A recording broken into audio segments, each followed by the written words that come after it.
दोस्तों आज की सबसे बड़ी खबर दोस्तों खेसारी लाल फैंस के लिए दोस्तों आपको पता होगा दोस्तों यह गाना जो आप लोग स्क्रीन पर देख रहे हैं सुना राजा पीके गांजा जो कि दोस्तों 3 साल पहले इस गाने को रिलीज़ किया था जो कि आपको दोस्तों सामने दिख रहा है 100 मिलियन क्रॉस कर चुका है। 3 साल पहले का गाना है लेकिन अभी तक खेसारी लाल यादव का दोस्तों बॉलबम सॉन्ग जितना भी आ रहे हैं सब गाना उसका फ्लॉप होते जा रहा है। लेकिन यह सॉन्ग जो है सुना राजा पीके गांजा ये दोस्तों अभी भी ट्रेंड कर रहा है यूट्यूब पे। अगर आप लोगों को दोस्तों यकीन नहीं हो रहा है तो दोस्तों आप लोग जाकर यूट्यूब पे देखिए। नहीं तो आप लोगों को मैं एक स्क्रीनशॉट लिया हूँ, आप लोग दोस्तों स्क्रीन पर देख सकते हैं। अंकिता फिल्म से एक गाना आया था खेसारी लाल यादव पर दोस्तों सुना राजा पीके गांजा जो कि दोस्तों अभी तक 30 साल का गाना है 22 नंबर पर ट्रेंडिंग में चल रहा है।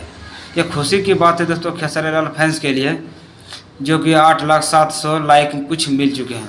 अब खेसारी लाल यादव दोस्तों ऐसे ट्रेंडिंग स्टार नहीं कहलाया जाता है क्योंकि हिट मशीन खेसारी लाल यादव हमेशा छाए रहते हैं हर जगह पे। भले कि दोस्तों खेसारी लाल यादव का इस साल 2024 में कोई गाना रिकॉर्ड नहीं बना पाया है लेकिन इस साल उन्हें रिकॉर्ड बना दिया, अभी भी 22 नंबर पर ट्रेंड कर रहा है। अगर दोस्तों आप लोगों ने अभी तक चैनल को सब्सक्राइब नहीं, प्लीज़ आप सबसे रिक्वेस्ट है आप इस चैनल को सब्सक्राइब कीजिए। इस चैनल पर दोस्तों खेसारी के ऑल अपडेट भोजपुरी के सारे अपडेट इस चैनल पर देखने को मिलता है। दोस्तों आप लोग से रिक्वेस्ट है जिप्सम भोजपुरी को सब्सक्राइब कीजिए दोस्तों। फिर मिलते हैं अगले वीडियो में, अभी के लिए बाय।